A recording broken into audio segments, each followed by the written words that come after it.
Assalamualaikum warahmatullahi wabarakatuh.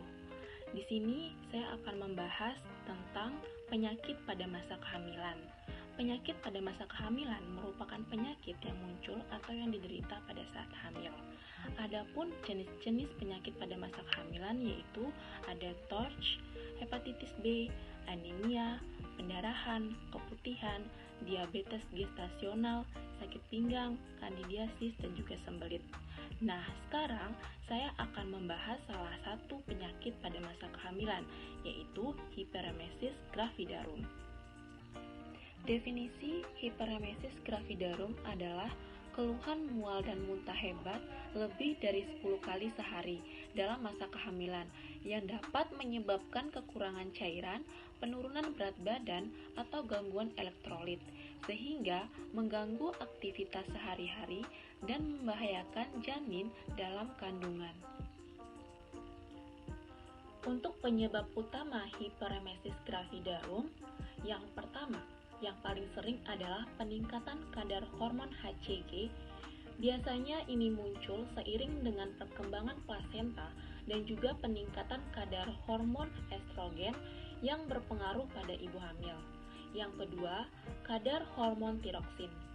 Yang ketiga, infeksi Helicobacter pylori. Yang keempat, faktor sosial dan psikologis dari ibu hamil. Yang kelima, gangguan fungsi hati, pankreatitis, dan ulkus peptikum pada ibu hamil. Selanjutnya, tanda dan gejala yang dialami ibu pada saat hiperemesis gravidarum adalah mual muntah lebih dari 10 kali per hari, kehilangan nafsu makan, sensitif terhadap bau, dehidrasi, produksi air liur berlebih, jantung berdebar, dan sakit kepala. Berdasarkan tanda dan gejalanya, hiperemesis gravidarum terbagi menjadi 3 tingkatan.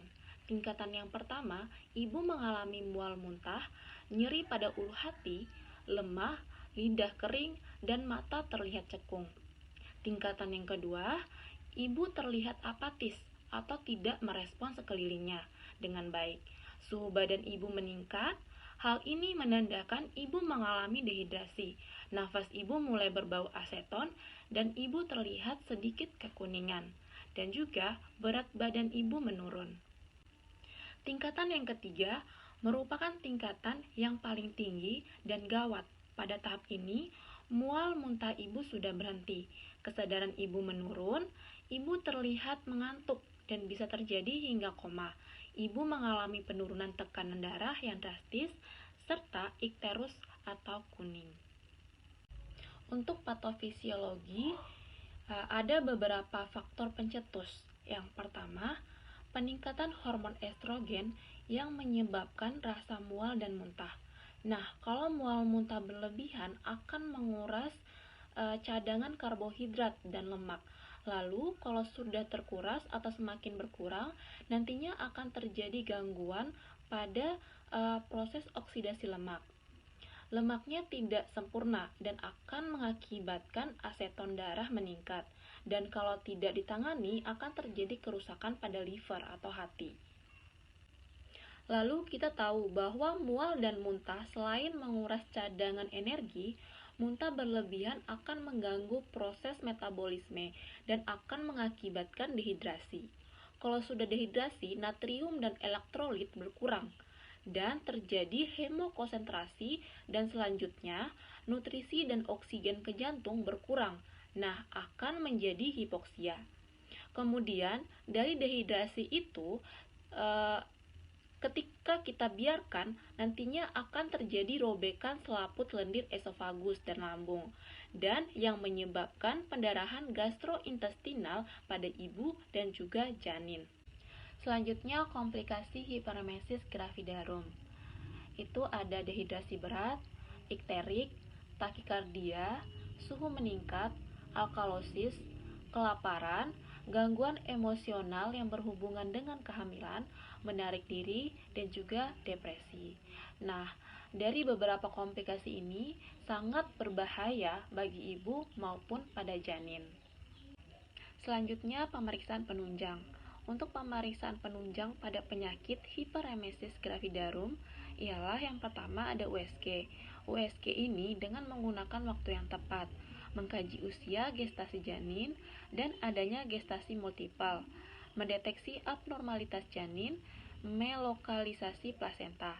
Dan yang kedua itu ada urinalisis. Situ ada kultur. Kultur ini metode pemeriksaan untuk mendeteksi adanya bakteri dalam urin serta menentukan jenis bakteri penyebab dari infeksi. Kemudian ada pemeriksaan fungsi hepar. Itu ada AST, ALT, dan juga kadar LDH. AST ini merupakan pemeriksaan yang mengukur tingkat transaminase aspartat yang ditemukan di ginjal dan juga hati. Yang kemudian itu ada ALT. ALT atau transaminase alanina itu merupakan enzim yang dapat dijumpai di dalam serum, darah, dan berbagai jaringan tubuh. Dan yang terakhir itu ada kadar LDH. Untuk penaktelaksanaan hiperemesis gravidarum, penaktelaksanaan yang dapat diberikan pada kasus hiperemesis gravidarum itu yang pertama, memberikan penerangan tentang kehamilan dan persalinan sebagai suatu proses yang fisiologik. Yang kedua, memberikan keyakinan bahwa mual dan kadang-kadang muntah gejala yang fisiologik pada kehamilan muda dan akan hilang setelah kehamilan 4 bulan. Yang ketiga, menganjurkan mengubah makan sehari-hari dengan makanan dalam jumlah kecil tetapi sering. Dan yang keempat, menganjurkan pada waktu bangun pagi, jangan segera turun dari tempat tidur, terlebih dahulu makan roti kering atau biskuit dengan teh hangat. Apabila dengan cara memberikan edukasi keluhan dan gejala tidak mengurang, kita bisa memberikan obat-obatan. Yang pertama itu ada sedatif, phenobarbital. Yang kemudian kita berikan vitamin B1, B6 atau B kompleks. Dan kemudian kita berikan antihistamin, itu Dramamine dan Avomin. Yang kemudian kita juga dapat mengisolasi penderita ke tempat yang tenang. Dan selanjutnya kita juga bisa memberikan terapi psikologika.